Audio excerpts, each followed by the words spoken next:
What up? What up? What up? It's your boy Rich. Real Talk with Rich is back in the building. I got echoes again. What's good, y'all? Man, oh man. Happy Sunday. Happy Sunday. Glad you guys could be with us on tonight. We got a dope show for you. And as you can see, I got my red on tonight. My Texans are playing tonight, so they're playing against the Detroit Lions. So I'm kind of conflicted being here with y'all.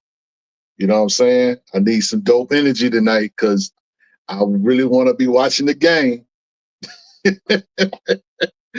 So yeah, man, please like, share, and subscribe. Tell a friend, tell a hater we are live on tonight. Want to shout out the Black Comic Lords and Black Superheroes Forever fam. Man, oh man. So before we get into all the shenanigans on tonight, want to salute the chat. JT was good with you. Gordon Mahan, salute as always. My man H&H Derek with the super dope producer. What is that? AJ, what up, what up, what up? Pericles, what's good? Man, Brooklyn, always. How about them Yankees? Yeah. So anyway, y'all, glad you guys could be here on tonight, man. We got a dope show. We won't belabor the time. But before I get into all of that, man, oh man, shout out to the Dallas Cowboys. The Dallas Cowboys season is just about over. The season is only halfway done, and the season is a wrap for the Cowboys. Lord, that they played the Eagles today. They lost 31 or 34-6. Dak is pretty much out for the season. They say that he's going to get a second opinion on his injury, and so that's going to determine whether or not he's going to be out for the season. Man, just go on and call it.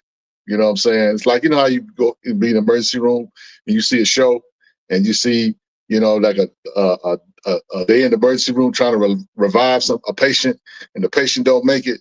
And then they say to the doctor, we need you to call it. You know what I'm saying? Just go on and call it. Just call the season over.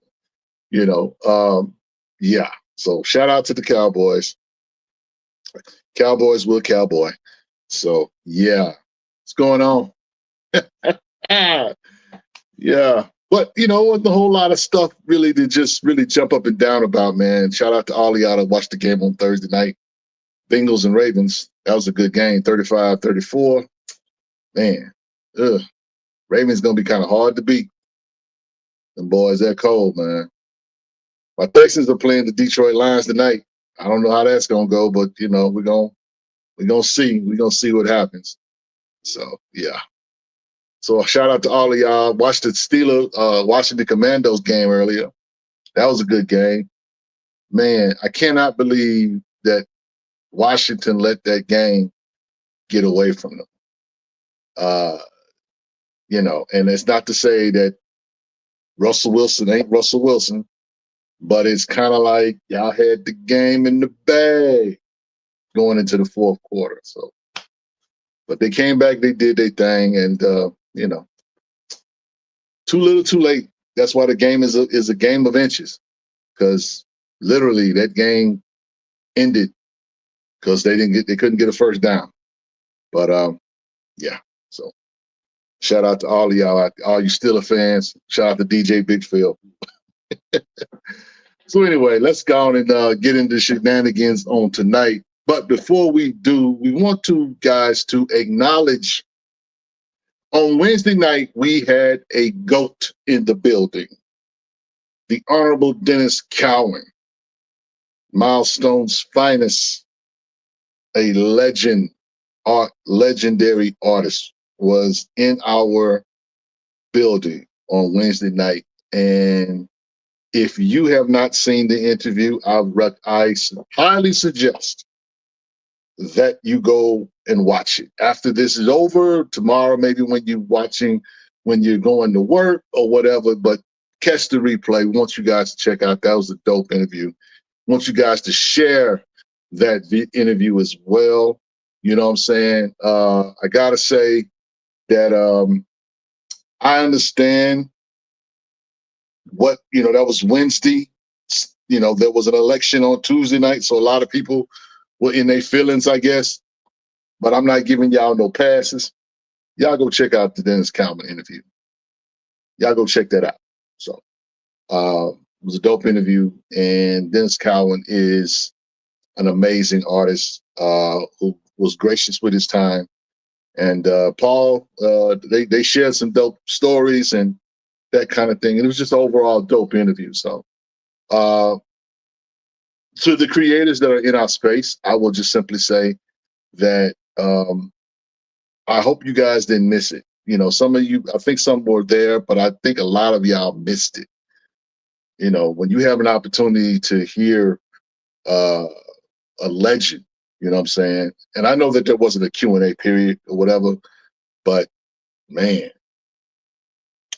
it's rare to be able to really just listen to a human being who has done so much art in this hobby and in this space, and to still have him here with us and give him his flowers and that kind of thing. That was important. It's one of the reasons why Black Comic Lords exists. So yeah.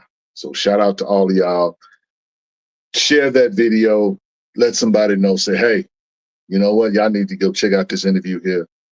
You know, if you have not joined the Kickstarter for his the Art of Dennis Cowan Graphic Samurai, go do that as well. There's links in that article to the Kickstarter. So yeah, y'all go check that out. So with that said, guys, we're gonna go ahead and get into the show. Oh, we have some other interviews. We go ahead and mention these. We locked and loaded for November, y'all. Locked and loaded. So on November the 13th, Brandon Thomas, the writer of Black Lightning, is going to be in our building. He's also the chief writer on the Epiphany Engine book. He will be in our midst. And then we have the Honorable Aletha Martinez. We had some time with Aletha Martinez at Atlantic Comic-Con. She did not disappoint. I don't expect she will disappoint in an interview with Black Comic Lords on November the 20th. Please be around for that. That's going to be dope. And of course, an old friend is coming back to Black Comic Lords, and that is Rodney Barnes, the GOAT, the new GOAT, I should say. One of the dopest writers in comics right now, writer of Philadelphia, 20 Pass Rigger, you know, Johnny Gatlin. This guy does it all, you know, and so he's going to be back with us talking about all things Batman. And yeah, and of course, don't forget Stormwatch, #Stormwatch. Issue 2 will be out pretty soon, and that will be Thursday with Paul, November the 21st. So November is locked and loaded. Before Thanksgiving, we getting it, we coming in hot. So y'all stay tuned. Check out all those dope interviews coming this way. So yeah, please like, share, and subscribe. Support Black Comic Lords. We ask that you would, you know, give us a follow, tell your friends, and, you know, if you got a little change in your pocket, be a blessing so we can be a blessing. Duct tape and prayers is not how this thing runs. We need cash. So, yeah. So with that said, we're going to go ahead and get into our show on tonight. Low Hanging Fruit. That's a segment of our show where we talk about the news and everything that's going on in the news. And our first article, of course, is, well, not first article, but what we want to do is we want to salute, shout out, and talk about the passing of Quincy Jones. Quincy Jones passed away at age 91. This super dope record producer, musician, arranger, songwriter. This man has done it all. And he is one of the kings in music, in Black music, period.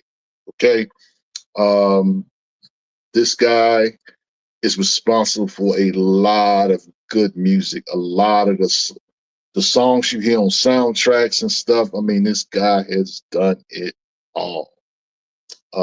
So, you know, condolences to his family, condolences to all his fans. Quincy Jones was an icon, legend in his own right. I mean, you know what I'm saying? We talk about soundtracks. There's no bigger soundtrack, in my humble opinion, than that one there, The Wiz. The Wiz, with Michael Jackson, Diana Ross, Ted Ross, and Nipsey Russell, is bar none one of the best soundtracks of musicals, in my humble opinion. That album is incredible. My mother and father own that album. I literally grew up in my house listening to that album. My mom and my dad, they took us to the movies to see The Wiz. That was a big deal, you know what I'm saying, at the time. And it is so surreal that last week I was talking about who could actually be in The Wiz today. If they were to remake The Wiz, who could they be? And didn't even know that Quincy Jones had passed away. That is just bizarre. Not bizarre, but you know, life be life. But we were talking about that, and then that was actually, you know, happened at that time. So again, beautiful music, man. You can't talk about music in America, pop music in America. What I'm talking about, Michael Jackson. This is the guy who helped Michael Jackson, you know, sell a gang, millions and millions of records. This is the guy who produced Thriller, okay? the largest, the biggest selling album of all time. He also is the guy responsible, one of the guys responsible for USA, for Africa, We Are the World. Everybody knows this song. Everybody has heard this song. Everybody has sung this song. It had all of these different artists on there. The stories behind some of this is amazing. You know, there's a documentary on Netflix, talks about the greatest night in pop music, that you could check out as well. There are other tidbits and articles and podcasts that you can listen to talking about, you know, talking about how this project came to be, and some of the things that were going on behind the scenes. I thought was incredible. So yeah, so you know, this is the guy whose fingerprints has been all over music, period. But the number one thing I think, growing up, the number one music growing up for me that featured Quincy Jones, not this album. We'll talk about that album in a minute, but the Sanford and Son theme music. The Sanford and Son theme music. That's Quincy Jones. Quincy Jones wrote that. And everybody knows that song. White folks know that song. Mexicans know that song. Japanese people, everybody knows that song. That you can't go nowhere in the world and not play that song and people not know that song. Yeah, the theme music from Sanford and Son. But the next slide that Derek was going to show you, probably one of the dopest Quincy Jones album, other than The Dude, is this album here, Back on the Block. A hip hop album for the most part. This is the album that has probably one of the last amazing ballads in the world, The Secret Garden, that had Barry White on it. James Ingram, I think, also. But that album was cold. Also had Kumo D, Ice-T on it. Grandmaster Melly Mel. Like I said, it was his foray into hip hop music and into modern music. He hadn't done an album in a little while, and then he started doing a lot of music right after that album. So, yes, Fast Willie Jackson says, I don't think anyone could do. The talent is not there. It does not. It's just not there. You're right about that, Fast Willie. Yeah. So, but the Secret Garden, Ray said, is a classic song. That's a bad song. Oh, my goodness. Yes, sir. And so, again, this is a guy who has been around for a long time. And he was a part of our childhood, man. He was a part of our coming of age. And he gave us a lot of dope music, you know what I'm saying? And, this is, my favorite Quincy Jones album, though I do like The Dude. The Dude is another favorite album of mine. The song that he did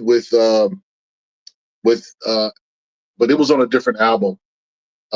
He did a song with Ray Charles, and I think I don't know if it was Ray Charles and Tevin Campbell, but he's done a lot of crazy music. Somebody brought up the Frank Sinatra stuff. I mean, the stuff he's done with Sinatra is timeless. Timeless. I mean, just that, bruh. Yeah, this guy has had his fingerprints in music. You got to go back to the mid '50s. Quincy Jones started in the mid 1950s. Okay, did a lot of music with big band, Count Basie, jazz, stuff like that. Sinatra, all of the '60s, all of the '70s, some of the '80s, of sure, because he started doing music. The Back on the Block album came out in I think in the early '90s or late '80s. I'm not sure. I don't want to get my dates mixed up on that, but yeah. So he's done a lot of dope music, y'all. A lot of dope music. So yeah, Quincy Jones. Shout out to him. Shout out to his family. Condolences. And yeah. So salute. We also lost another guy. There's a comic book movie article that I'll reference regards to this, and comicbookmovie.com reported that Tony Todd passed away at the age of 69 following a long illness. Tony Todd is known for his distinctive voice and chilling performance as Candyman.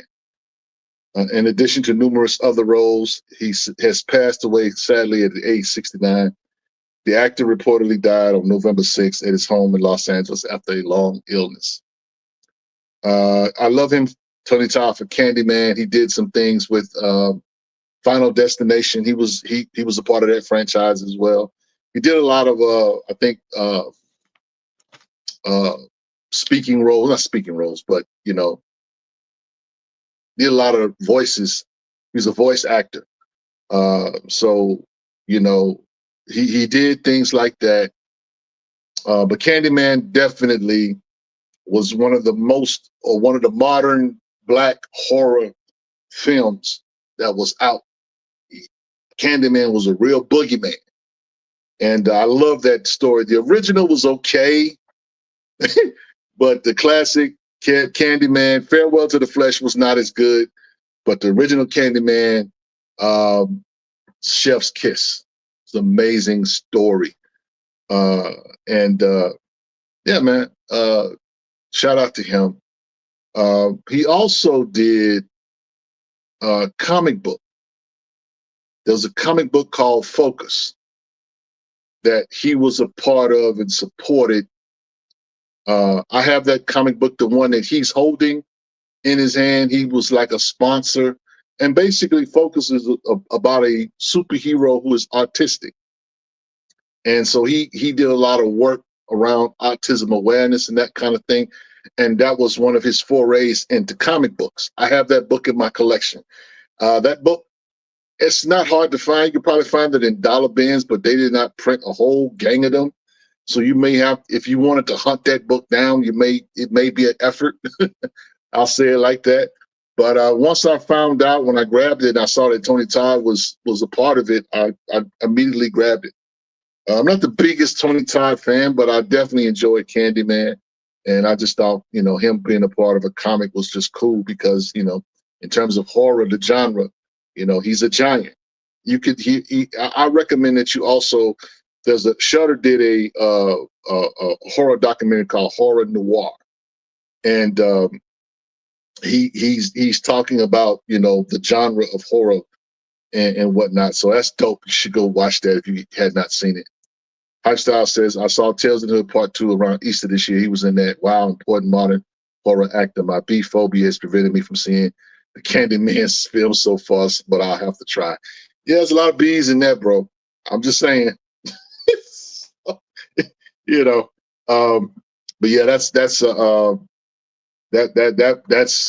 a perfect one. I would say close to perfect horror film.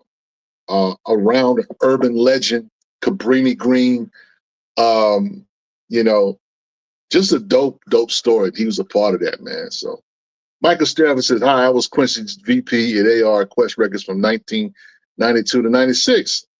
Well, yeah, that's good as almost. Michael Stravis, well, salute. Thank you for being here with us tonight, my brother. That's dope, man. Yeah, condolences. Yes, sir. So, yeah, but, you know, somebody brought up that we're losing our kings. Moan says, I met him a few times. He's very cool and humble. Yeah. There have been a lot of stories going around that, you know, Tony Todd was a gentle giant. He was a very, very dope brother, down to earth. Fun little fact, Ray says, Tony Todd's younger sister and her husband, also comic book fans. Her husband is also an artist and writer, and they're also both actors. Okay, cool. Judith Jameson passed away yesterday. She was artistic director for the Albert Ailey Dance Theater of Harlem. Okay. Yeah. Man, we are losing a lot. We have lost a lot of kings this year. Bo Big is hitting us with a super chat. So I want to thank Bo for that. Donation. It's a donation. I thought it was the trash. Don't be hitting on me.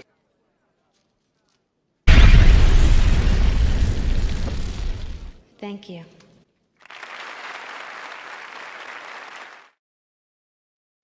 Yeah, thanks for the support. Rob Monroe Jr. said the jazz saxophonist Lou Donaldson passed away yesterday. Yeah. You know, it's part of life, y'all.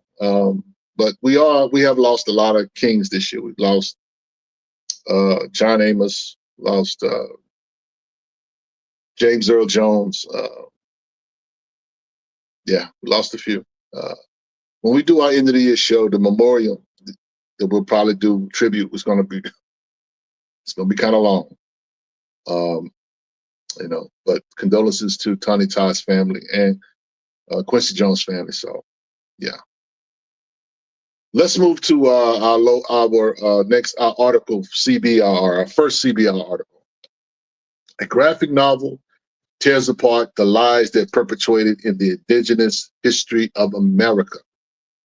The writer of this article says that he wrote an excellent graphic novel adaptation that Nate Powell did of James Lowen's iconic book, Lies My Teacher Told Me, which is all about re-examining what we know about American history based on what we were told growing up to history textbooks having long failed to give its readers the proper understanding of history. As noted from the title, since it's an adaptation of her book, this graphic novel is basically like Roxanne Dunbar Ortiz talking directly to us, filling us in on her mission statement, which is how might acknowledging the reality of U.S. history work to transform society? That is the central question this book pursues. This book attempts to tell the story of the United States as the colonial settler state, one that, like colonialist Europe states, crushed and subjugated the original civilizations in the territories it now rules. Indigenous peoples, now in a colonial relationship with the United States, inhabited and thrived for a millennium before they were displaced to fragmented reservations and economically decimated. She does this by doing what the book suggests and tells this history of the United States, but specifically through the lens of indigenous people who were here, having full civilizations well before any European settlers arrived on the continent. One of the key points that Dunbar Ortiz so eloquently makes in her book is to demonstrate how typical the colonization of the United States was by the European settlers. She draws a fascinating parallel between the colonization of Northern Ireland by the British and shows how the game plan in so many instances isn't that really unexpected. But the big difference with the treatment of the indigenous people of the United States is the specific lies that have been told to justify the genocide of the people who were here before the Europeans arrived. One of the biggest examples of this is the idea of manifest destiny, the idea that this land, which again had been hosted to a complex civilization for centuries, was destined to belong to European settlers of the country, and that this was their promised land and their rightful owners of the land. It is interesting that there's an interesting segue in the book on the very notion of land ownership itself and how it came about and how it was used to control the people. Here's the cool part. Dunbar Ortiz revisits all the major points of American history, but shows how different things appear to the indigenous peoples of the country. Like, for instance, the reason why most Native Americans supported the British in the American Revolution, and then years later, the Confederacy of the United States Civil War, which was mostly that anything they were going to side with, whatever was going to weaken the United States, that was their goal. As strong as the United States got as a country, the more it would use his power to turn on the indigenous people of the country. So, in essence, this is basically a history book written from the lens of the indigenous people. My daddy taught me something when I was very little, that the Indian will, or the so-called Indian will not win a war until they write their own story. So this is a dope graphic novel that is available in stores today. I just suggest that you go pick it up for those of you who are history buffs. Yes. H&H says that's the name of the book.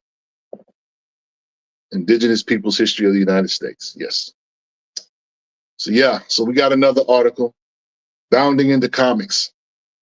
We got to get into shenanigans about Captain America, Brave New World. Captain America, Brave New World star Giancarlo Esposito revealed struggling Marvel film headed for another round of reshoots. I'm actually going back next week to do more reshoots. And a surefire indicator just how little confidence even the studio has in the upcoming Marvel Cinematic Universe entry, actor Giancarlo Esposito has confirmed that with just little over 3 months until its release, Captain America Brave New World is headed back for another round of reshoots. Now, this is a conversation that was recorded, and he basically talks about his character Sidewinder, because he's a part of the Serpent Society. But he's very, very happy with his role, and he thinks that a lot of people are going to dig it. So he says here also that it'll be out February 25th, and I love working with Anthony Mackie. He continued giving the date for Brave New World's premiere, being an accidental portmanteau of its theatrical release, which is supposed to be February the 14th, rather than any hard confirmation of receiving another delay. He comes from New York theater scene, which he's talking about him and Mackie. They worked together apparently, and they did a few readings together. So they have some synchronicity that should come off on screen. So yeah. So here's the funny thing about it. Now, either it was the worst kept secret, what Marvel was doing in terms of the reshoots, or they did not put the NDA clause in Esposito's contract, because for him to just come out and say, "Oh yeah, we're going back for another round of reshoots," is just crazy to me. Because guess what? They put out another trailer, which brings us to another article.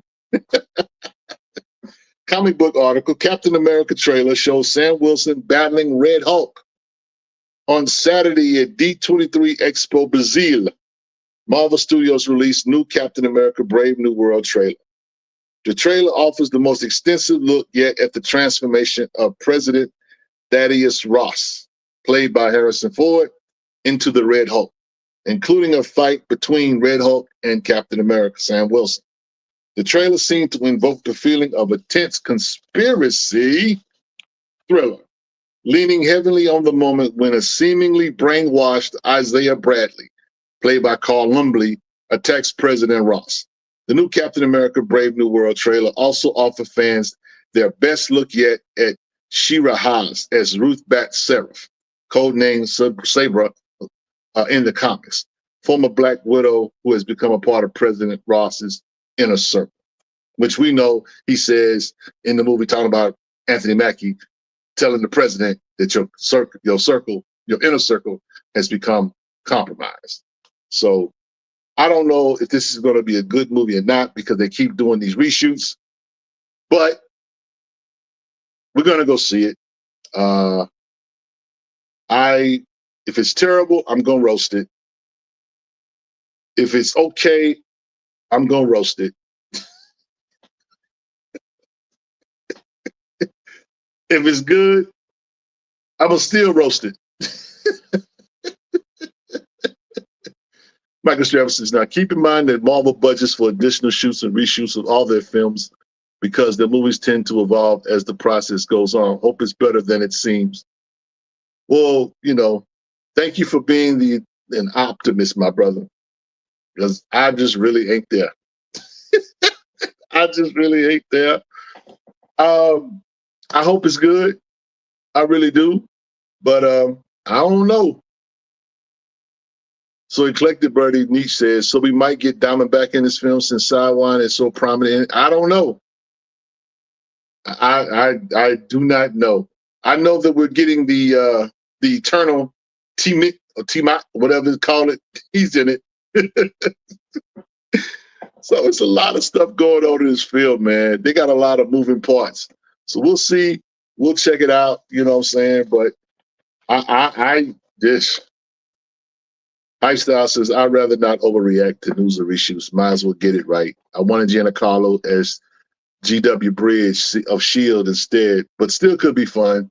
I want to see lots of action and political drama. Oh, yeah, it's going to be some of that. It's going to be some of that. Derek, I don't know if you can find I'm calling it audible. Derek, if you could find the cover of the actual Red Hulk with the shield, with Anthony Mackie holding up the shield. I don't know if you can find that. I feel like Herschel, I'm gonna be a troll. He's working on it. I'm getting a troll vibe coming on me right now. I feel like I want to troll a little bit. Yeah. So he's working on that. So yeah, guys, please again like, share, and subscribe. Tell a friend, tell a hater. Y'all please get the likes up. Support the channel. You know what I'm saying? So Herschel said, Herschel Walker is Captain America. Stop. I'm not going that far. But this image, which is from a comic book, an homage to a comic book cover, is pretty interesting, I will say. I don't know if Derek can bring that up. We might have to move on and bring that up later. I tell you what, Derek, don't even worry about it. If you can pull it up later after commercial or something, that's cool. We'll deal with that in chat talk.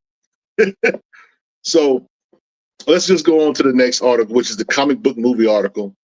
Updates on the MCU regarding Blade, Miles, and the X-Men. He said, Herschel, send me that post. So yeah, Marvel Studios president Kevin Feige is currently in D23 Brazil and shared several big MCU updates in a wide-ranging interview with our friends over at Omelette. Much has been said about Blade, whether it will become a reality following another release date delay. And while reboots remain undaunted as we write this, Feige insists that Mahershala Ali will get his chance to shine in the MCU. He says, we are committed to Blade.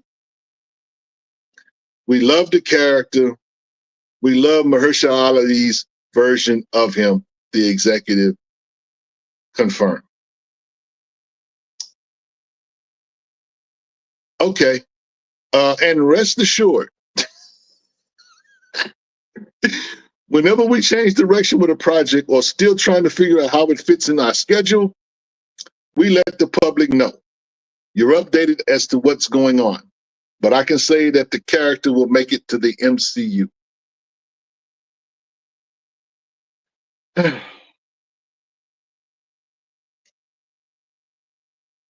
I used to love the MCU. I used to fawn over going to an MCU movie. I used to fawn getting a big tub of popcorn and a gallon of soda water, sneaking in a 6-piece wing dinner. Yeah. And just watching stuff on the screen explodes as my favorite hero saves the day. But those days are long gone. I just don't care. I love Blade, but I just don't, at this point, I just don't care to see Blade on the big screen. They've been trying to make this movie for years now. Blade is a vampire killer. He kills vampires. What are we doing? What are y'all doing, Marvel? My man Derek sent this to me, right? And this pretty much is a nothing burger. Fastman said, did you say soda water? Hashtag my man. Of course, yes, soda water. I'm from the South, and we drink soda water. Sometimes we drink soda. Sometimes we, depending on where you are, like where I am in I'm in Fort Worth, and so they'll say soda water here, but up in the Panhandle of Texas, we say soda pop. So so soda water. I kind of go between soda water and soda pop. So yeah, but anyway. As far as Blade goes, I just don't care anymore. I just really don't care. When it shows up, I'm gonna go see it. But if it don't show up, I don't care. I'm not invested in Blade anymore like that. I'm just not. You know what? Give us an old man Blade movie with Wesley Snipes. Give me that. Because I just don't believe you, Kevin. I'm sorry. It used to be in Feige we trust. It ain't like that no more. It's just not like that no more. I'm sorry. I'm done with you and this shenanigans called the movie Blade. Okay? It is what it is. But I digress. Also, with Spider-Man 4 fast approaching, the site also wondered whether are we nearing a Miles Morales long overdue live action debut. Feige says Miles will appear in the third Spider-Verse, which he is producing, which is in production. He said of Spider-Man Beyond the Spider-Verse, I hope that shortly after that, he will be able to enter the MCU in live action, which is probably after Secret Wars. Who knows? Who cares? Scott Caesar said the MCU went up in dust with Thanos. The last thing I watched was Loki season 1. Honestly, the Blade gaslighting is getting beyond frustrating. Yeah, it's horrible. It really is. It really, really is. So we got the slide. Okay. Now, ladies and gentlemen, brothers and sisters, as you can see, there is Anthony Mackie, aka Sam Wilson, aka Captain America. And you see the Red Hulk punching the shield. Now, talk about irony or the surrealness of this image. A Red Hulk is punching a shield.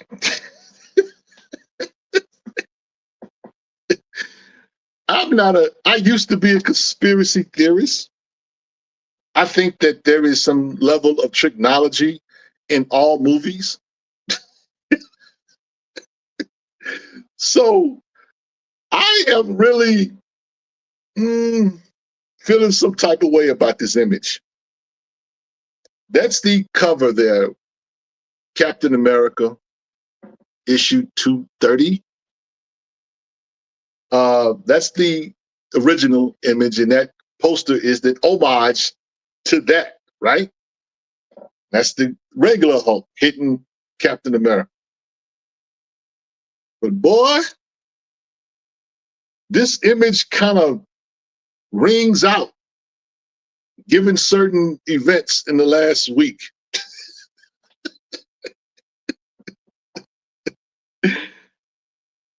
The White House is red. The Senate is red. The House is probably going to be red.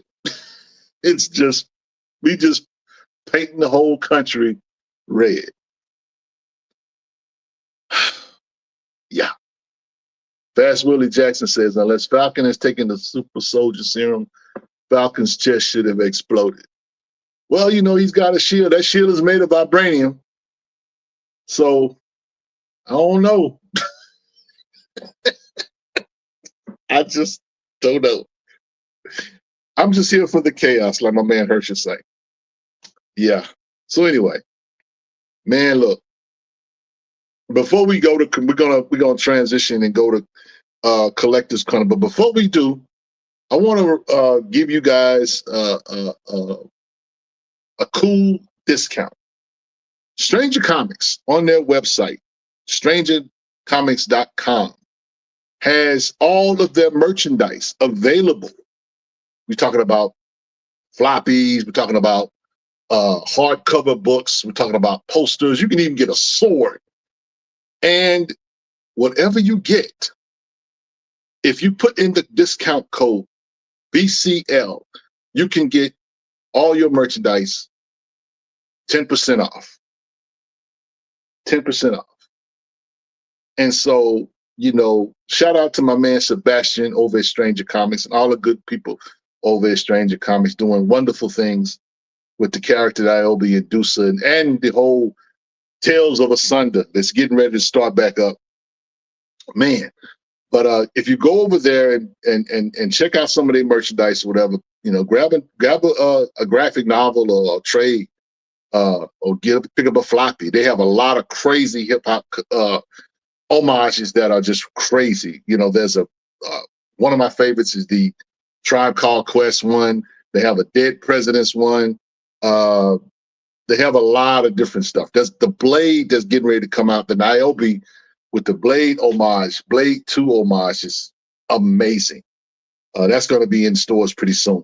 So again, if you go to the website, strangercomics.com, you get 10% on anything you buy. So yeah, salute to Stranger Comics and all the good people over there. So what we're going to do is we're going to go to commercial break. And when we come back, we're going to talk about Collector's Corner. Got a couple of cool books to talk about. And we'll get into the night's major subject, which is the currency of black paint. So get you something to drink, take a restroom break, check on the game. We'll be right back.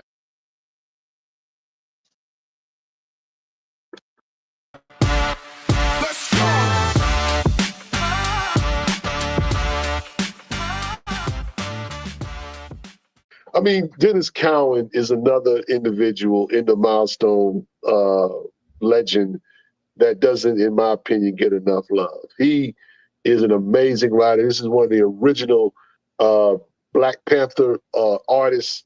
You go back to that 4-issue book. You cannot just go into your long box and find that. Dennis Cowan has been around a long, long time, and he continues to do tremendous work. And we're fans, and we want to get that brother on here. We want to chop it up. I don't know if that's going to happen, but I can ask, I can beg, I can. All we can do is ask and beg. I know people are tired of hearing me mention this, but you know, I met Dennis Cowan in college, and the dude changed my life. He changed my. People say that all the time flippantly. The guy changed my life. The dude changed my life because he really opened my eyes and set me on this path of Black comic book character collecting specifically. He basically asked me what books I was reading. He's like, man, shaking his head disapprovingly. What about this book? What about that book? What about this character? I was like, I don't know. I'm not really.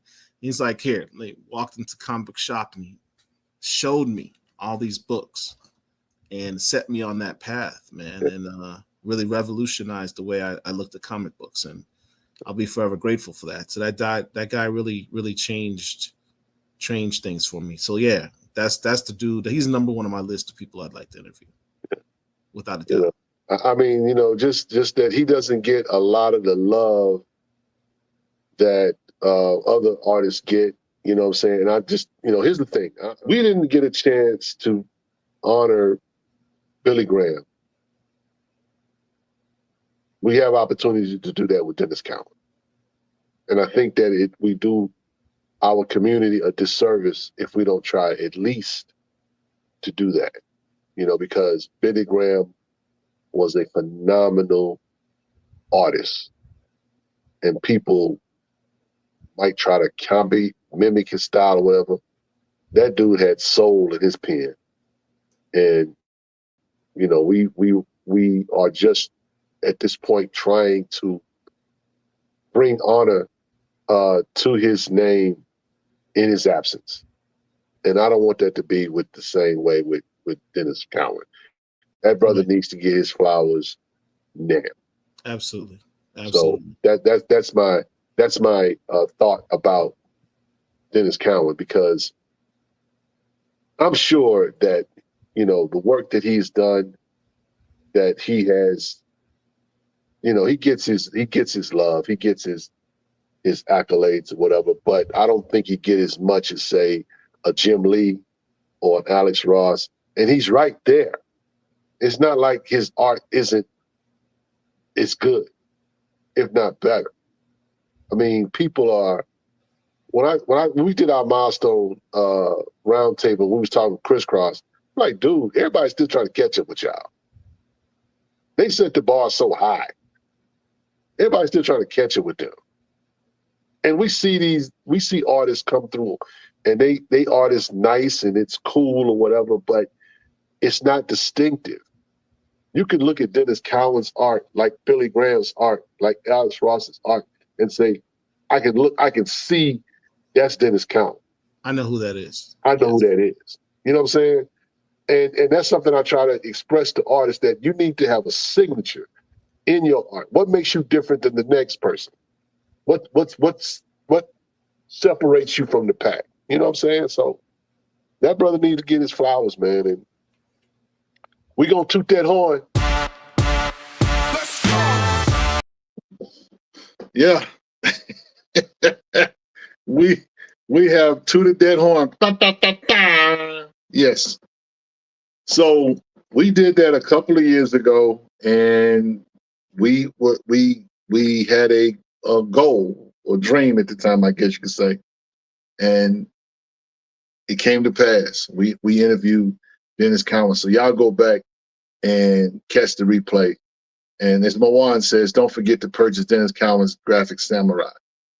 So yes, and you watch the replay. We have the link to the Kickstarter there as well. So again, go back, watch that. It was an amazing time with the GOAT that is Dennis Cowan.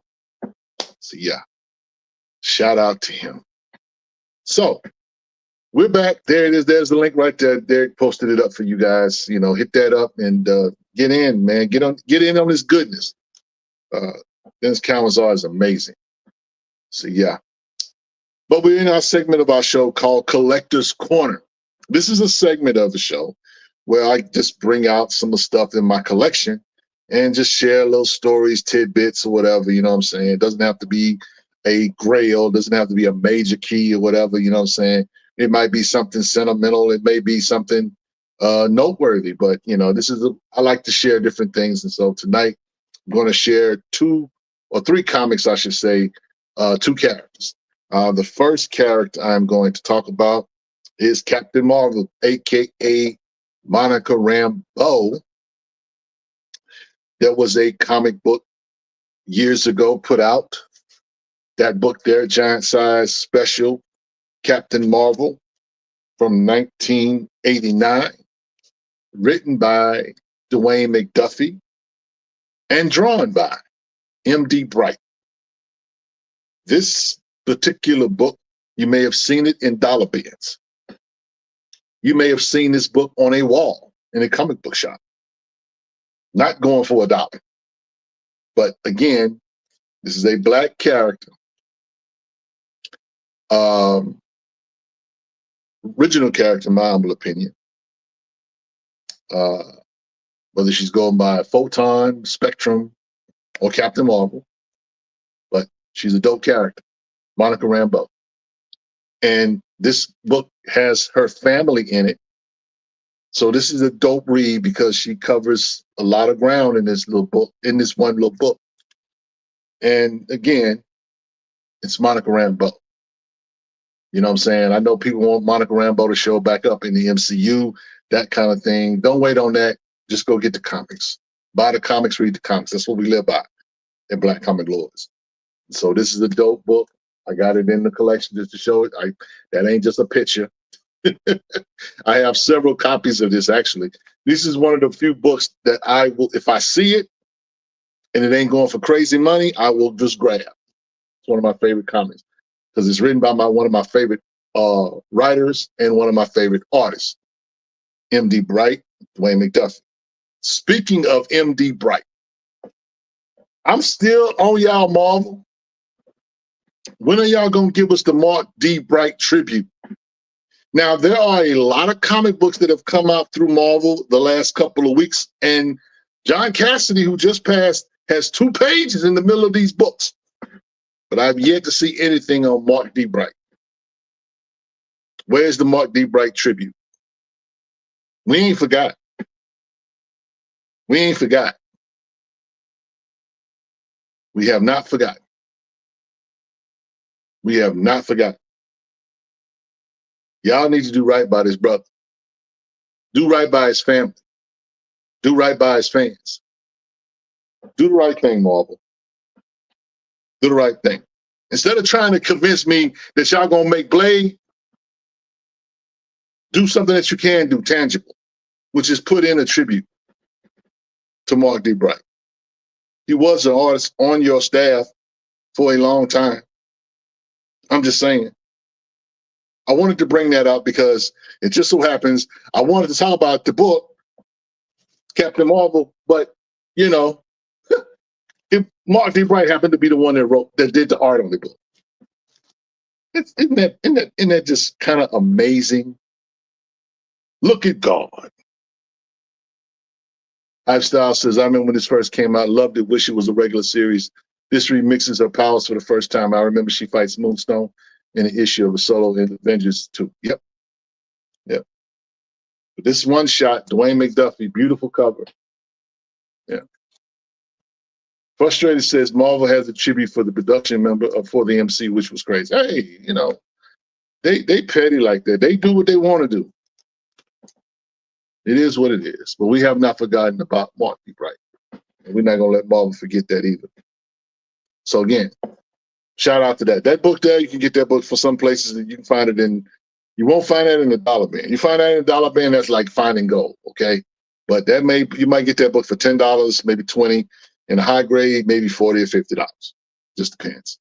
But the next book I want to talk about is 2 comic books, and that is Lobo, which is a key solo title, Black character on the cover, 1965, or should I say 1966? Yeah, the history behind this book is interesting. They put out issue number 1 and, put out another issue. And so people in the South were like, we ain't buying that. And so it went nowhere after that. The interesting thing is that, in the book itself, particularly issue number 1, they talk about Black cowboys at the very end of it. Some of the first cowboys in America were Black, okay? The slaves, they were Black. They were Black cowboys. They were cowboys. So it's not a big deal for That's why black culture and cowboys go together, because that's literally our history. You know, when you see black people doing trail rides and that kind of stuff, that's our history. That's our history. There are black people who have worked with livestock and herding cattle for generations. And so again, this is a tribute and nod to them. Moan says they started the rodeo. Yeah. So, you know, these things are a part of history, y'all. And so these books, which I have right here, are just amazing to have. Now, I will share, shout out to my man, Jay Napoleon Winston. The reason why I'm shouting out Jay about this book is number one, Jay was the first person I knew that had this book. Number two, Jay was also the first person, one of the first persons, I should say, to bless me with an AOK and gave me this book as an AOK. He gifted this book to me. So I salute him for sure. Yeah. So I have this in my collection because of Jay, and so I will always shout him out for the love that he has shown and give me this book. Now, I bought this one, and if you look at the price, yeah, wasn't cheap, 75. I kept it in the original package. Yeah. So let's see what you guys talking about. Collected Blurry says the Bass Reeves comic will be dope. The Cowboy and John Ridley run that beat the child up was black. Yeah, shout out to the Buffalo Soldier. Herschel trolling.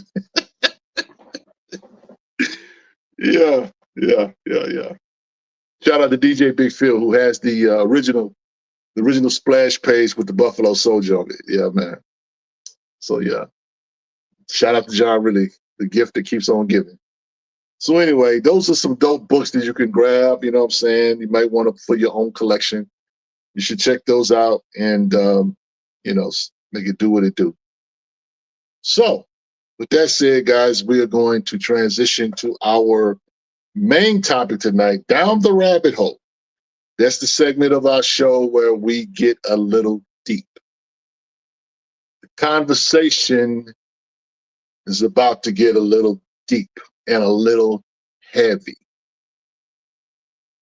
It's a conversation that I feel like needs to be had for a number of reasons. One, we want to provide clarity.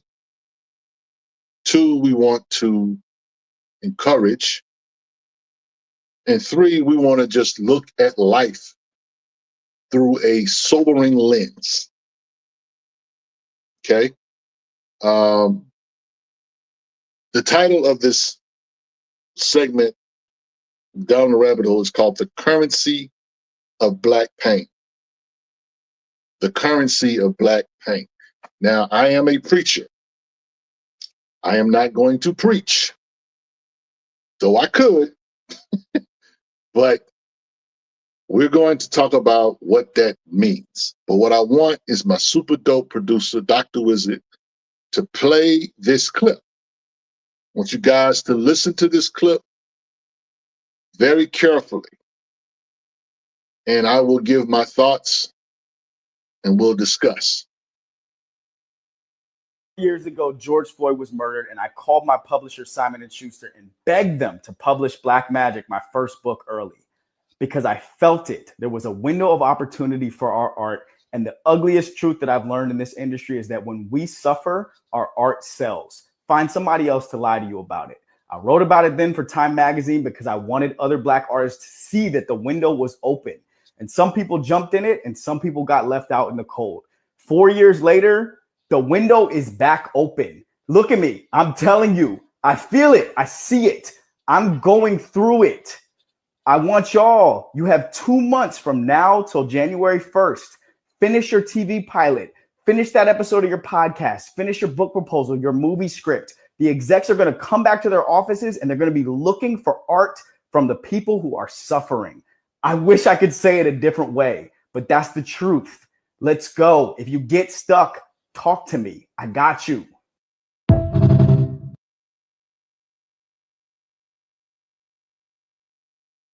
Yeah. So, it's it's one of these things where, and I have conversations with some of the brothers about my thoughts about things like this, and I am an optimist, but there are some black pill elements in my thought process sometimes, where there is no measure of hope for certain things. Like, I just, as much as I might want Marvel to do something, I recognize Marvel to be Marvel, that this is a corporation and they're going to do what they're going to do. So I don't plead and beg for nothing when it comes to. I want them to honor MD Bright, but I'm not begging for that. I'm just simply asking for that. But what the brother said, unfortunately, there is a ring of truth to that. Profiting from our pain. 2 years ago, I wrote a blog post for my blog, my personal blog. I need to do more. I need to do more writing. But I am a minister. I'm in seminary. I do this podcast. I'm extremely busy. Husband, father, work like a Hebrew slave some days. But I wrote an article called The Currency of Pain. And I'm going to just share with you like the first paragraph of it. And I'll talk about a little bit about it, and then I'll discuss what was said. The first paragraph, I say, Black pain is a moneymaker. It makes activists rich. It makes comic book companies salivate. Burned bodies like Spawn attest to this fact. And while I'm a fan of the comic book, I am not lost on the fact that Spawn is the victim of a hate crime. Yes, he was killed by a close friend who clearly hated himself and sold his soul to the highest bidder. I wrote this blog post actually in response to what happened with Black Panther. I further go on and say, yet this is not what this blog post is about. Instead, it is about why Black people's pain continues to be a source of income for any and everyone. I have watched videos and read comments on the first teaser trailer for the Black Panther Wakanda Forever, and I cannot help but be saddened by the whole thing. It seems to me Marvel is content with loading up theaters with young and old comic book and casual fans for a tear fest. I have tears of my own, but they won't be for an MCU movie. I have tears for Chadwick's family. And I have tears for Black boys who are casualties of war. They heard that their hero, Black Panther, died.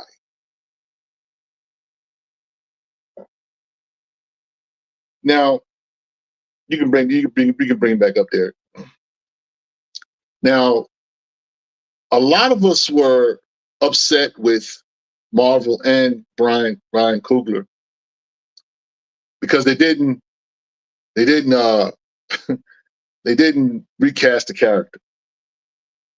They killed him in the movie. They didn't do it on screen, but they literally killed him in the movie. And we were forced to have a couple of funerals in that movie. That was profiting off the pain that we felt when Chadwick Boseman passed away. And the thing is, while pain does create intense art, there is something sinister about that. Even our humor, a lot of the humor that a lot of storytellers employ come from a place of pain. A lot of our art comes from a place of pain. That is just the reality of our existence in this country. Richard Wright, the author, wrote a lot about this. And, you know, many of his stories basically detail the anguish and the pain of Black men in life in America. And even though he may have, quote unquote, benefited financially from telling these stories, he wasn't the only one who benefited. The blues industry, the music industry, most of the rap songs that a lot of us like are really songs of pain. And so when someone comes out and says, hey, I know you're in a lot of pain, let's make some art, it sounds tacky. It sounds insensitive. It sounds crazy.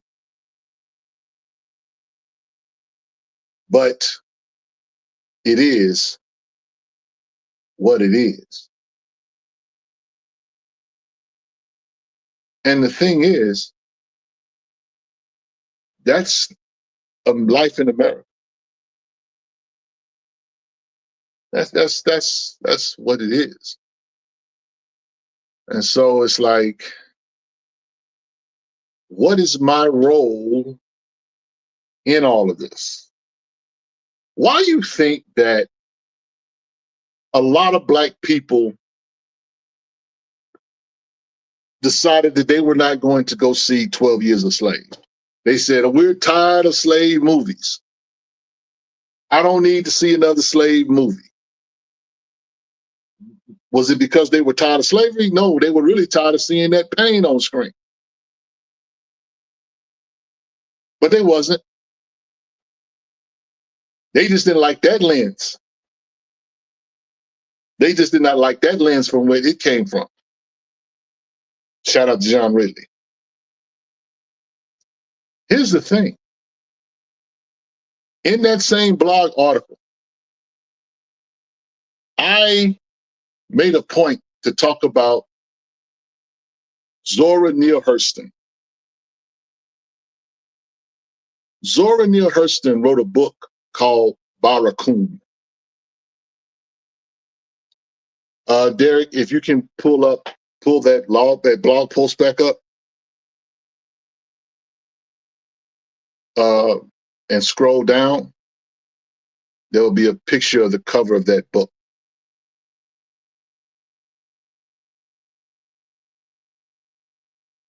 I'm gonna get to your commentary in a minute, Styles. I see you, bro. So there was a book that Zora Neale Hurston wrote called Barracoon. This was a story of the last Black cargo. This is the last slave in America.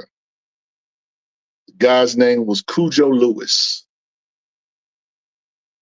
Cujo Lewis was captured by the Dahomey. The Dahomey tribe, in which Christopher Priest based his interpretation of the Dora Milaje on. He was inspired by the Dahomey to create the Dora Milaje. The Dahomey were a real tribe. They were a warrior class of women in that tribe who were very, very powerful, strong, military type sisters. But they were slave catchers and slave holders. But everybody wanted to go see The Woman King with Viola Davis. Everybody remembers that. Everybody thought The Woman King was amazing. To see these strong, beautiful, masculine Black women, you know, put sword to body, and they were entertained by that. They were inspired by that. But that was another instance of Black pain on screen.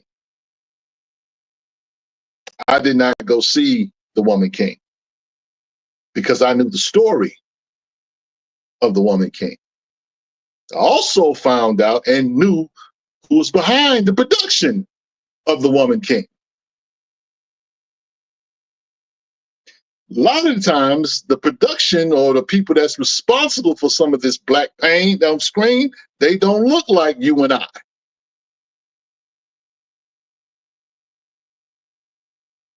They don't. A lot of folk benefit from Black pain. A lot of folk. They'll make somebody in a movie look strong. Make them look like they're a hero. And you sit watching genocide right before in your face. Black pain. This is what this is. So now we just got an election, and a lot of people are upset about the election. So much so that some people got on the internet and started talking about they were going through the 7 stages of grief. And I'm like, really? Y'all that despondent over who lives in 1600 Pennsylvania Avenue? That's got y'all that upset? We get so upset, we get so depressed, get so emotional. Or who calls 1600 Pennsylvania Avenue their home? So since a lot of us are in pain and agonizing over this, let's create some art. Let's get paid. Let's trauma bond.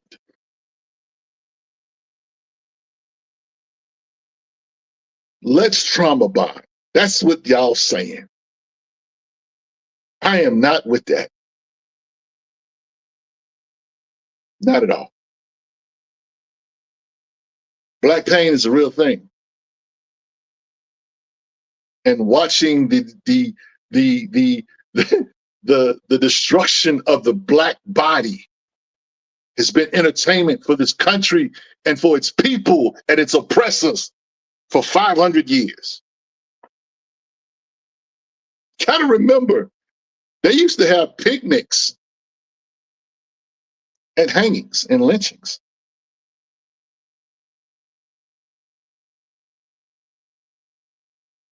That's the history. That's what y'all want to feed into? That's why I'm not a big fan of the white villain trope. I'm not a big fan of that. Because it comes from a real place, and I get it. But that's why I want our stories to be fantastical. I want our stories to be about life and about love. Not always about oppression.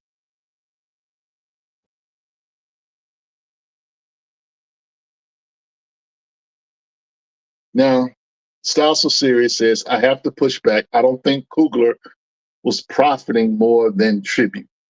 I'm not saying that he purposely profited off of that. But what I am saying is that they did not have to kill a character on a screen where thousands and hundreds of thousands of Black children idolize Black Panther. They did not have to do that. They did not have to do that. The Recast T'Challa the movement recognizes and knows, and Ryan Coogler knows, and Kevin Feige knows that they did not have to do that. Our whole struggle of fighting for representation and fighting to be seen on screen as a hero, to be seen on screen as a liberator, to be seen on screen as successful. All of that. They saw that in the first movie. They saw somebody with melanated skin doing heroic things, not talking like a colonized person, not talking like a Negro, but literally talking about what it is to be free. What it is to be free. I've never been to Africa, but I've heard people say when they go to Africa and they land on the plane and their feet touch the sole of the ground, that they immediately feel different.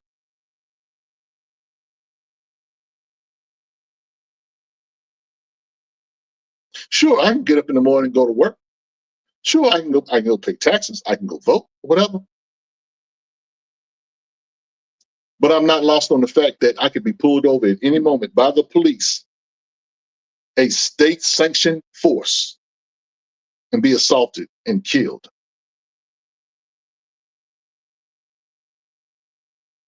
Because here's the deal. Nobody cares about Black men. They don't. We watched an organization grift the Black community for not the Black community. We saw a quote unquote so-called Black organization grift the nation and many corporations for $90 million over the deaths of Black men. And no one batted an eye. No one batted an eye.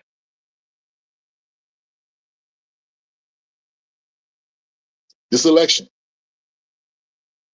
they tried to, that was the thing they was going into. They had said that if Kamala loses, it's Black men's fault. Come to find out, Black men voted for Kamala. They had to place the blame on somebody else. But has anybody come and said, hey, Black man, you know what? My bad. I'm sorry. My fault. No, they ain't do that. And people get on the internet and talk about that kind of stuff every day, profiting off of Black pain.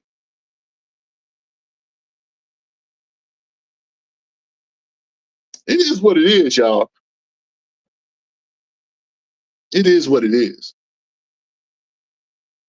So respectfully to that brother that put that out, and to all the creators that are creating art, that a talent that the Lord has given you and has blessed you with, I respectfully ask you to create life and not harbor death. Create life. Create art that reflects the beauty of Black families. Create art that reflects the beauty of Black heroes. Create art that reflects the beauty of our struggle, not the pain of it.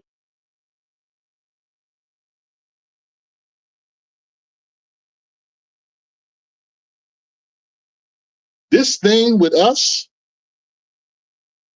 goes deep.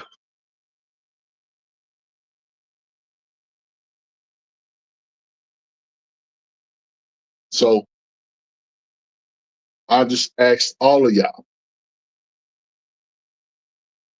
to please, please, please live in the light. Live in the light. Live in the light. Somebody gotta live, y'all. Somebody has gotta tell the story of life. Somebody has gotta find the joy and the strength to not compromise, not to be a sellout, not to be a coon, but to love and give the art that Black people deserve.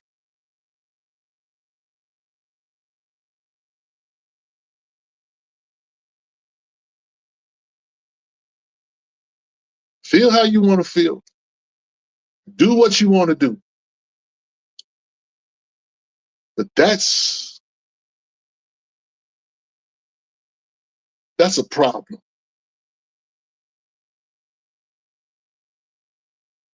Derek, take me to commercial. We're going to come back with chat talk. I need to recalibrate. We'll be right back. What's good, Comic fam? I'm pretty sure you guys are familiar with Concrete Comics, and I'm also pretty sure you guys are familiar with Freestyle Comics. Well, what if I told you they were partnering together and give you guys an amazing promo code? So listen, here's the deal. You go to any one of these websites, you're gonna save 20% off by using this promo code. Now, if you spend more than $50, you're gonna get free shipping. You can't beat this. And when I talk to you about industry standard or better storylines and art, I mean, you're really not beating Freestyle Comics, and you're definitely not beating Concrete Comics. Listen, this is not a sponsorship. I've literally read all of these books, and they're fire. So stop crying and start buying. Concrete Comics, Freestyle Comics, joining forces. Make sure you use this promo code. You're gonna get 20% off. You spend more than $50, you're gonna get free shipping. We out.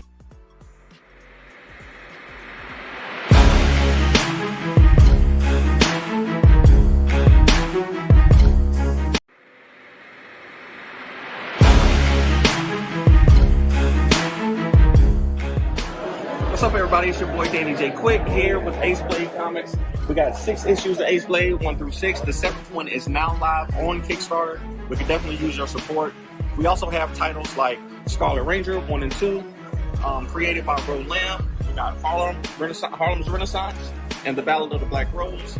And we got Lumberjacks 1, 2, and 3, which is about an Ethiopian prince who is displaced. And he has this necklace that gives him superpowers that he inherited from his grandfather. But he has to go through several trials to unlock the powers and abilities. So definitely check us out. You can find us at Fourth Wall Productions, fourthwallpros.com. And like I said, on Kickstarter right now. So I appreciate y'all, Black Comic Boys. Thank you for the support. And thanks for doing the right thing for the community.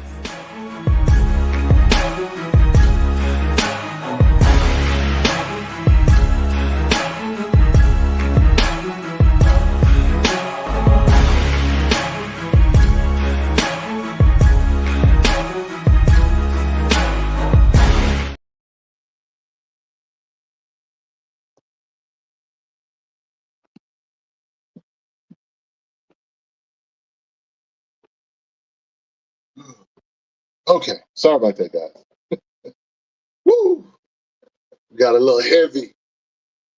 So, manifestors say we're gonna be all right for sure. Truth. Damon says recover, brother. Yeah. Black Lotus says I'm making my comic as we speak. I got you, OG. Respect. So yeah, man, we're gonna transition to chat talk. That's the part of the show where you can ask me about whatever, what you're reading, what you're getting into, that kind of thing. There was a lot of dope stuff to read this week. Definitely had some favorites, man. Starting with a Nazi Boys, issue number 5. This is getting better and better. So I gotta say, it started off, it's a slow burn. It's starting to pick up. So I don't know how far this is gonna go, but I'm definitely was digging issue number 5. So if you're not caught up or if you have not read a Nazi Boys, go get that. That's a Dark Horse title. Mark Bernardine and Sean Martinborough was on that. So y'all go get that. But I gotta give my favorite book to read this week. And I gotta give a shout out to my man. I don't see him in here tonight, but I just gotta shout him out. Y'all let him know. X-Force number 5. Bruh. The cliffhanger from issue 4 was dope. All right? We talked about that. But we did, no one ain't said nothing. No one has said nothing about issue number 5. Issue 5 is crazy. Shout out to Jeffrey Thorne. Shout out to every, that's the only X title that I'm reading. And bro, yeah, that's all I'm gonna say. That's a comic book. This here is a comic book. And what I mean by that is that it's written in a fantastical way. He's got black, it's plenty of black, it's a lot of black folk in this book. Okay. That's all I'm gonna say. If you haven't been reading it, I want you to go on and catch up with it or whatever, right? But basically, there's an Avengers team from another alt universe that shows up in issue 4 at the end of issue 4. Issue 5, they get into it. The shenanigans go down in issue number 5. And issue number 6, we doubling down. Shout out to Jeffrey Thorne. Dude is not disappointed. Paul, I know you in here. Hit my man up and tell him, good job. Great job. Yeah. X-Force is dope. I promise you that much. Now, Mawad, I'm glad you in here. Let me reach in the port. So it was not my favorite read of the week, but I did finally get around to reading Astonishing Times. Very good read. Very good read. So shout out to you, brother. I know you kept asking me week after week, have you read it yet? Have you read it yet? Have you read it yet? And I kind of, out of sight, out of mind, kind of like, okay, I'll check it out. But I never just really applied myself to go get it and read it or whatever. But yeah. This is this first, I think, first 6 issues or 5 issues of the book. This is the first trade. So yeah, man, I dug it. I definitely dug it for sure. So yeah. Amani, what's happening? Johnny Gatlin, issue number 2. Very good. Rodney Barnes does not disappoint. 20 past rigor. If you want to know what it's like to have a talking zombie after you, yeah, go get this here, bro. Go get that. Go get that. 20 past rigor. Rodney Barnes is Zombie Love Studios is doing some dope work, man. I cannot wait for Philadelphia when it comes back.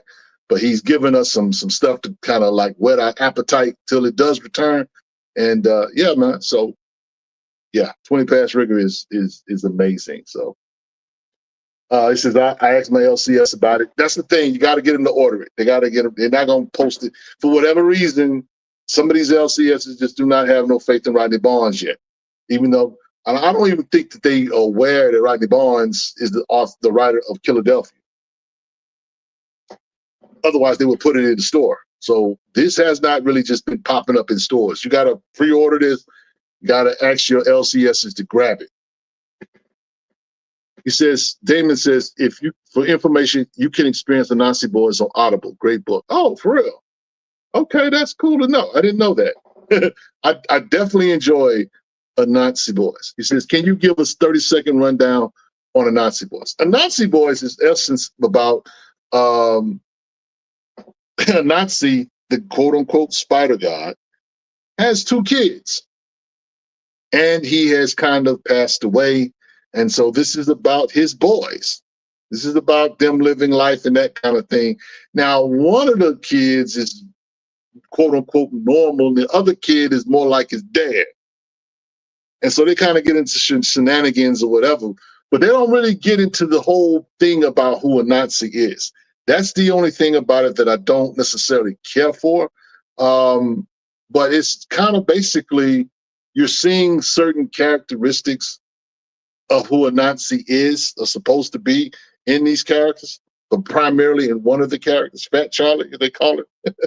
But anyway, it's basically a story about 2 brothers who their father happens to be the spider god trickster. So yeah. Manifesto, if they knew it was Philadelphia writer, they would be on it for sure. Now, I'm a star. You Brooklyn said Forge losing a storm in a way that would turn him into a mutant Skynet for real. Look, y'all just go read X-Force issue number 5. Bruh. Yeah. Y'all better stop playing. That's all I'm gonna say. So there's some other stuff that came out, Absolute Superman. Now, my man JT, shout out to James Thompson. JT hit me up and he said, yo, are you reading Absolute Superman? I was like, no. And, it was kind of like, check it out. Tell me what you think. So I'm like, okay. And see, I'm one of the few Black people that like Superman.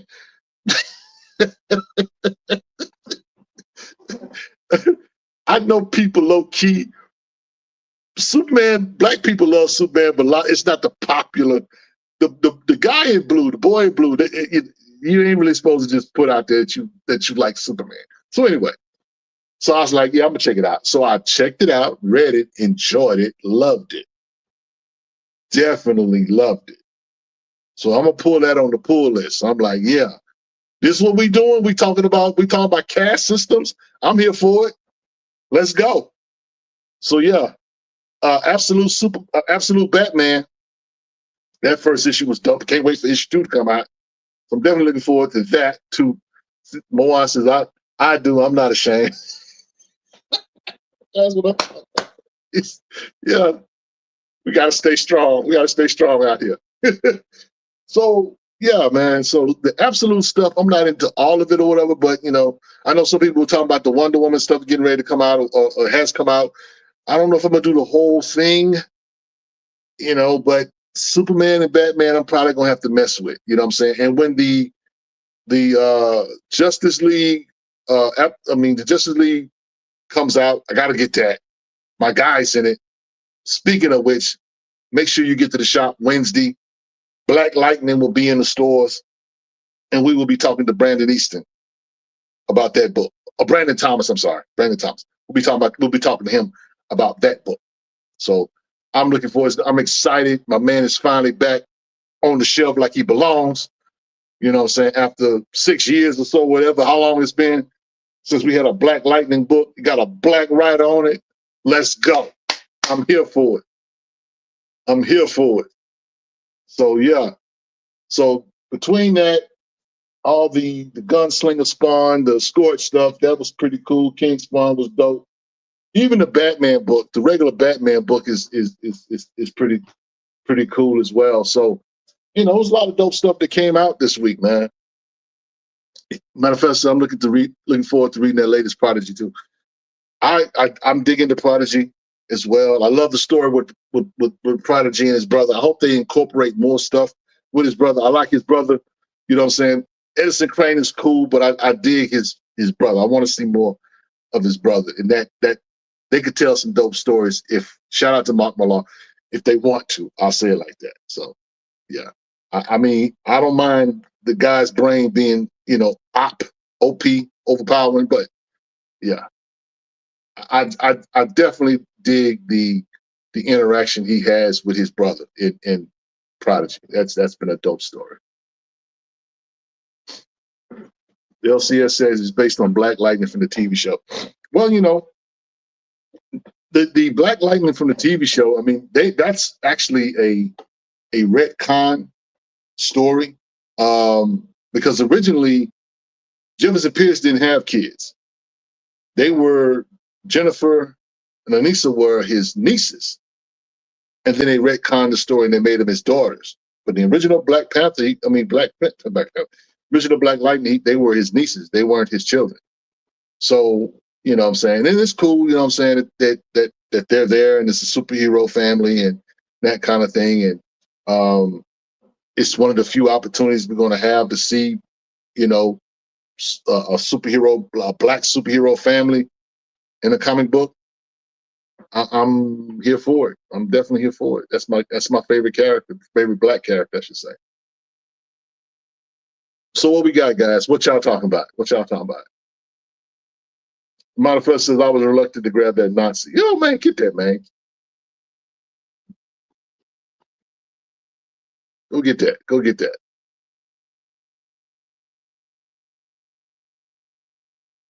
Go and get that. What else y'all talking about, man?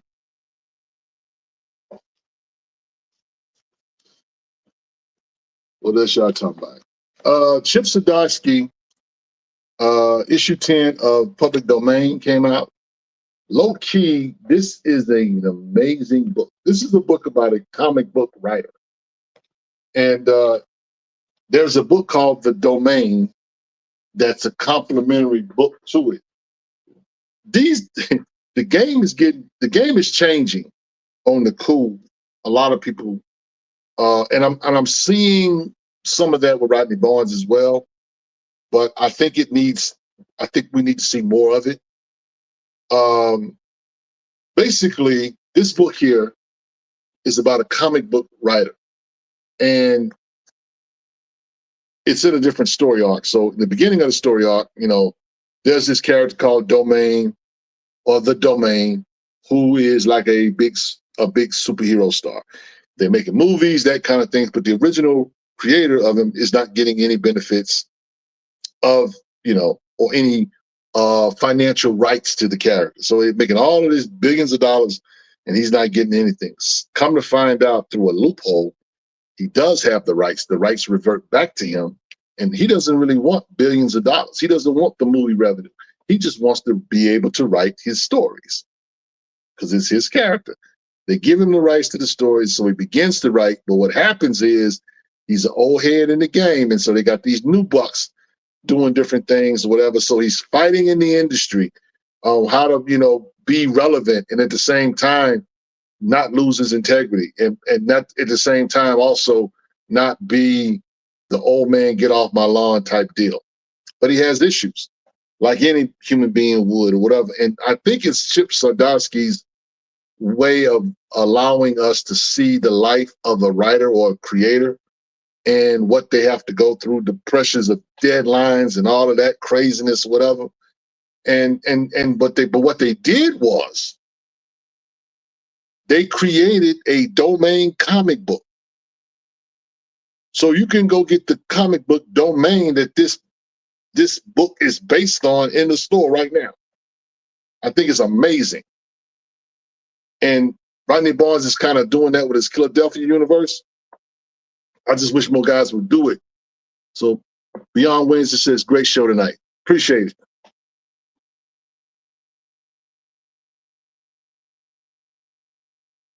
Appreciate it.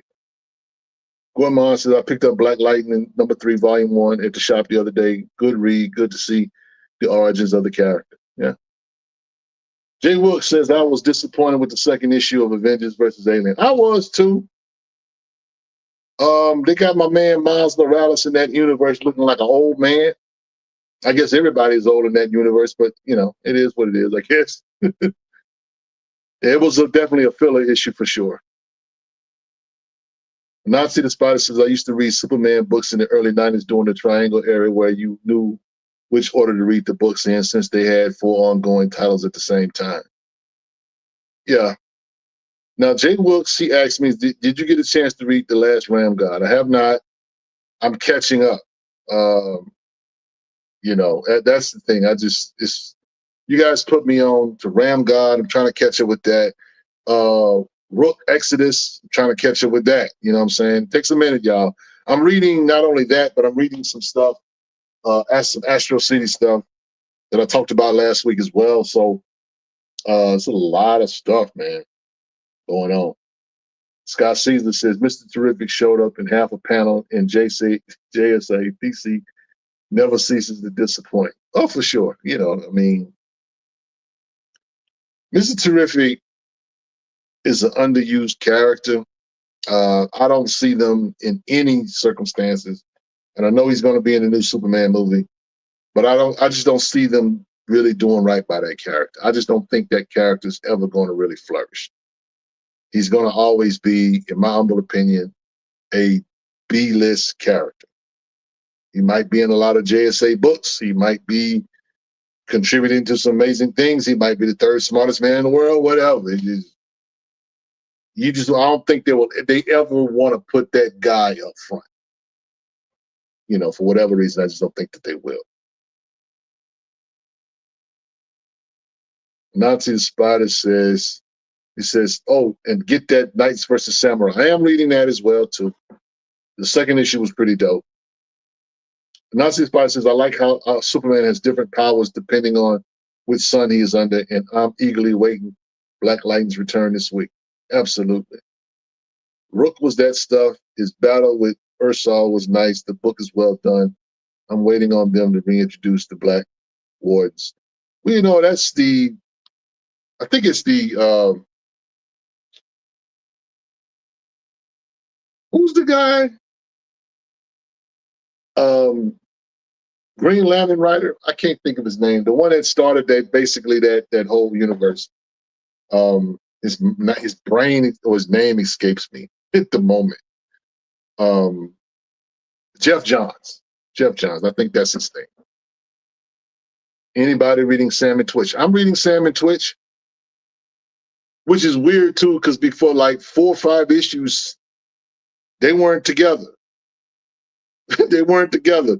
Literally, they in the last issue, they finally they're in a book together for the first time in like 4 or 5 issues. I don't know who's doing what with that book. I like the story arc, but it's kind of like it's not really a Sam and Twitch book. So, but now it is.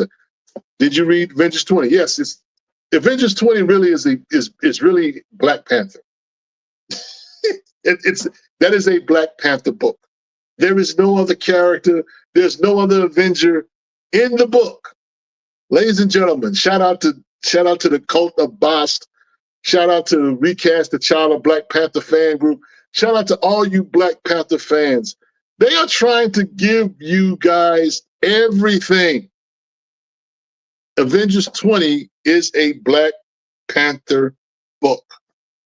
There are no other Avenger characters in that book. So shout out to y'all. Beyond Wednesday says Rook Exodus is up for the best series of the year for me. Okay, that's what's up. Moan says I got the first issue of 20 Past Rigger from this site called Atomic Empire. Issue 1. Bruh, you're giving away the secrets. That's a secret site. That's an Illuminati site. You ain't supposed to know about that. Nah, I'm just kidding. There's some honey holes, and Atomic Empire is one of those spots.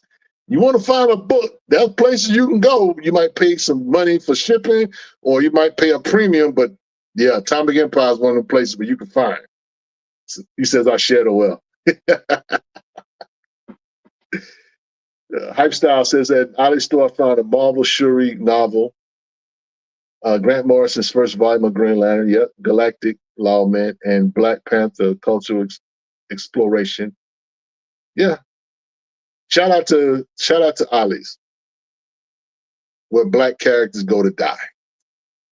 Especially if you're an action figure. Them action figures are falling off the shelf at Ollie's. Paul says they're trying to give us everything except what we want, a new Black Panther title going and to recast T'Challa. Well, Paul, I get that. We know that, right? But it's kind of like, okay, you got to admit, what I'm saying, it felt pretty cool to see a Black Panther solo book, so to speak. It's called Avengers 20, but it's really it might as well be put in the Black Panther continuity or part of the Black Panther verse, if I can say it like that, because he's the only guy in the book. And it was a dope issue. He's being heroic. He does what you guys love him to do, which is beat up everybody. Yeah, he throws hands. He throws a lot of hands in that book, in that issue. Yeah. I have not seen the season finale of Penguin. I'm probably going to watch that when I get off of here. So yeah. Yeah. So I mean, let's say would love to have Gravedigger working for Jill Scott. Well, that would work. Scott says, I'm thinking about picking up Profane. Is it any good? Absolutely. Oh yes. I think you would dig Profane, bro. I think you would dig Profane.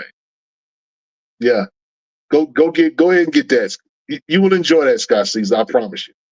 It's one of those crime mystery type deals. I think you dig it. It says waiting on Blade while I'm waiting on Blade and Moon Knight. Yeah, I'm waiting on the Moon Knight stuff too. Issue 2 has yet to come out. They're taking forever and a day to pull out issue number 2. So yeah. Yeah. Yeah. Yeah. I definitely have enjoyed the season of Penguin. I haven't seen the season finale. I'm gonna go watch it. Matter of fact, bro, it's so much good stuff coming on TV right now. It's ridiculous. You got the Penguin stuff getting ready to finish, or the season finale. Yellowstone. I don't know if any of y'all like Yellowstone, but Yellowstone is back. Yellowstone is back. I wish old boy Kevin Costner wasn't tripping. That could at least go another 2 or 3 seasons.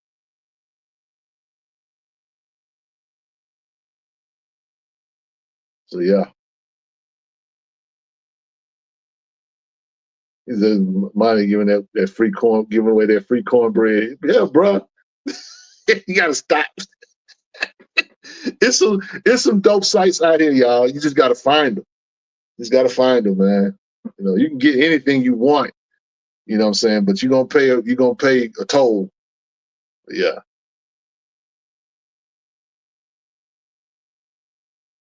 For sure. For sure. So yo, guys, guess what? I'm gonna go on and get out of here, man. It says Vaughn for how do you like Quantum and Woody? I love Quantum and Woody.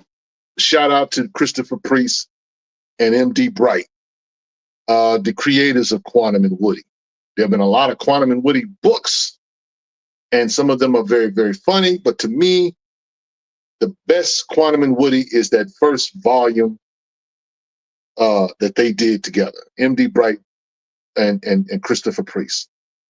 Loved it. I and I'm so irritated with Valiant, because those are some dope characters that they want to do Archman Armstrong books.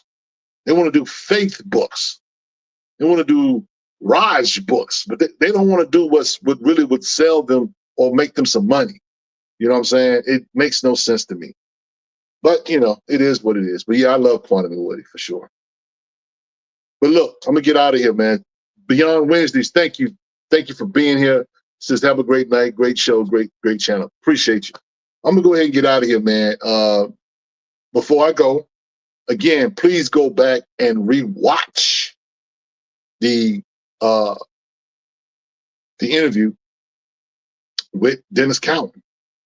Y'all go check that. If you have not seen that, go watch that interview. A living legend was in our space just a few days ago. So we're telling you, man, don't miss out. It'll always be on the website, but I think you just really need to go check that out. This is a guy who is doing an amazing body, has put together an amazing body of work. It's going to be in a beautiful art book.